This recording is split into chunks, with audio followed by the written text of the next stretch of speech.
રાજકોટના સુવ્યવસ્થિત અને આધુનિક ઇન્ફ્રાસ્ટ્રક્ચર વિકાસના વધુ એક મહત્વપૂર્ણ સોપાન રૂપે જામનગર રોડ પર નવનિર્મિત ઓવરબ્રિજ જે સાંઢિયા પુલ તરીકે લોકપ્રિય છે તે શનિવારથી જનતા માટે ખુલ્લો મૂકવામાં જઈ રહ્યો છે।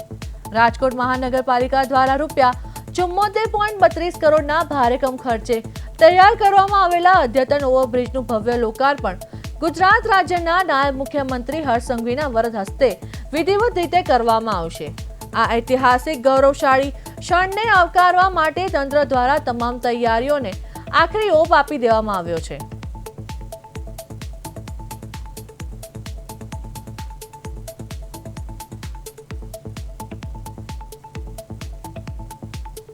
રાજકોટના સાંઢિયા પુલનું આજે લોકાર્પણ નાયબ મુખ્યમંત્રી હર્ષ સંઘવીના હસ્તે કરાશે। લોકાર્પણ હજારો વાહન ચાલકો અને તેમનો ઈંધણનો સમય બચશે।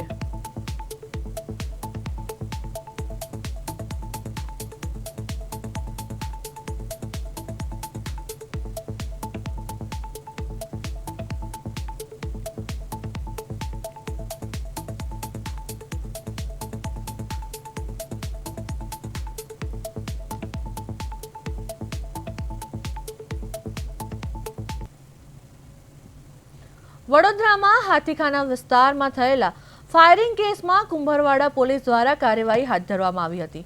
ઘટનામાં સંડોવાયેલા આરોપીઓને સાથે રાખીને પોલીસ ટીમ ઘટના સ્થળે પહોંચી હતી અને ચુસ્ત સુરક્ષા બંદોબસ્ત વચ્ચે સમગ્ર ઘટનાનું રિકન્સ્ટ્રક્શન કર્યું હતું। ફાયરિંગ કઈ રીતે કરવામાં આવ્યું તે અંગે આરોપીઓની પૂછપરછ કરી હતી અને ગુનામાં ઉપયોગમાં લેવાયેલા હથિયાર અને અન્ય મહત્વના પુરાવો મેળવવા માટે આરોપીઓની કડક પૂછપરછ કરવામાં આવી રહી છે। કાર્યવાહી દરમિયાન કોઈ અનિચ્છનીય બનાવ ન બને તે માટે સ્થળ પર પોલીસ દ્વારા કડક સુરક્ષા વ્યવસ્થા પણ રાખવામાં આવી હતી।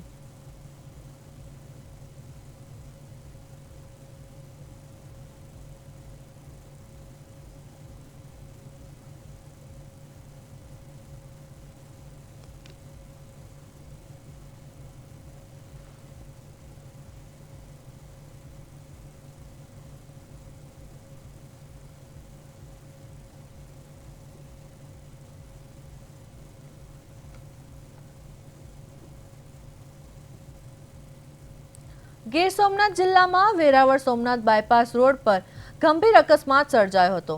તલાલા ચોકડી બ્રિજ પાસે એક્ટિવા અને મિની ટ્રક વચ્ચે થયેલા અકસ્માતમાં 18 વર્ષીય અક્ષય અરવિંદ ગાઢિયાનું કરુણ મોત નીપજ્યું હતું। અકસ્માતમાં મોરબીના દેવ અશોકભાઈ વિથલર અને આર્યન વસંતભાઈ બરાસરા ગંભીર રીતે ઇજાગ્રસ્ત થયા હતા, જેમાંથી એક યુવકને વધુ સારવાર માટે જૂનાગઢ ખસેડવામાં આવ્યો હતો।